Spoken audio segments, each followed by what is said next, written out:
Hey everyone, Wade Larson here from Wagstaff and also the Manufacturing Institute. This year we are partnering with East Valley High School and a bunch of others to really give you the chance to throw in your business plan.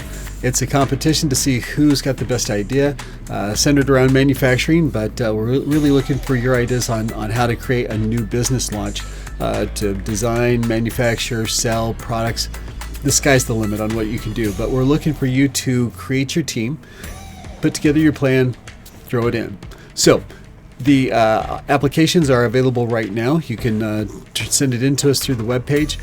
You can also take a look at all the rules. Be sure to download all the rules in the program guide and also through the other pages out here in the competition link. But everything's due January 3rd, 2024, so just as soon as we get back from the break.